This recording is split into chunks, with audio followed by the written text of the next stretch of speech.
les techniques de manipulation au quotidien. Donc là, je parle de la vie de tous les jours. Je ne parle pas des techniques utilisées par les États, par exemple. Là, je parle des techniques qu'on découvre dans la vie de tous les jours. Donc, il y a par exemple la victimisation. Il y a des gens qui sont toujours victimes. Vous prenez dans 100 cas, vous constatez que cette personne n'est jamais responsable de rien. C'est toujours la faute des autres. Donc ça, c'est le cas typique de la victimisation. C'est des personnes qui ne sont jamais responsables de rien. Voilà.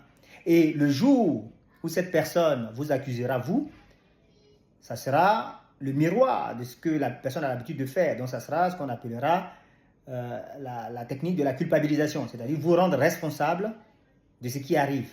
De telles personnes peuvent même rendre responsable. Si, par exemple, une telle personne vole, commet un vol, elle peut dire que c'est parce qu'elle a été tentée par la personne qui a exposé l'objet volé. Voilà, c'est ce genre de déresponsabilisation et de culpabilisation. On a aussi la technique de la minimisation. C'est-à-dire, il se passe quelque chose de grave. Vous surprenez, par exemple, la personne en flagrant délit en train de faire quelque chose de grave. Elle vous dira que ce n'est pas important. Il n'y a rien derrière. Ce n'est pas très grave. C'est juste un amusement. C'est juste une blague. Voilà, c'est une façon de minimiser ce qui vient de se passer ou ce qui est en train de se passer. Il y a aussi la technique, par exemple, de nier. Donc, on peut nier de plusieurs façons. Vous rappelez un fait fâcheux, la personne peut vous dire que ça n'a jamais eu lieu. Ou alors, ça s'est passé, mais pas comme vous le dites. Alors que vous êtes en train de dire la vérité. Hein.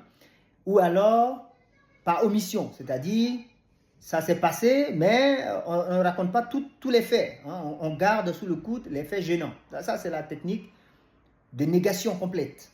Voilà, c'est la négation complète ou la modification ou le retrait d'une partie de la réalité. Et ce genre de comportement peut vous faire douter de votre raison. Hein. Vous pouvez commencer à douter de la réalité de vos perceptions.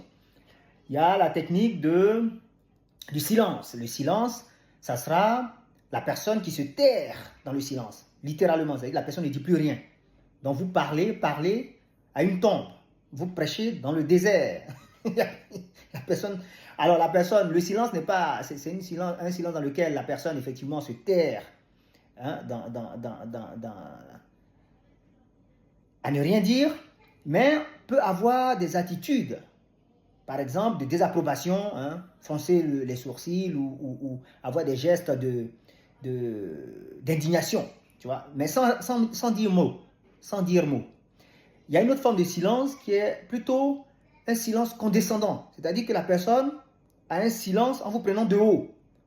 Vous avez l'impression que la personne est détachée de la situation, alors que vous avez affaire à un protagoniste de la situation, et vous avez l'impression que la personne à qui vous parlez n'est pas impliquée.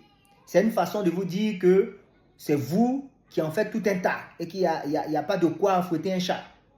Voilà. Tu vois, there is nothing to write home about, comme disent les Sud-Africains. Voilà, il n'y a pas de quoi. Donc la personne prend de la distance. Et si vous ne comprenez pas la manipulation, vous avez l'impression que c'est vous qui aggravez une situation qui ne l'est pas en fait. Mais oui, la situation est bien grave, c'est simplement la personne se vautre dans un silence condescendant, avec de la distance, en feignant de ne pas du tout être impliquée.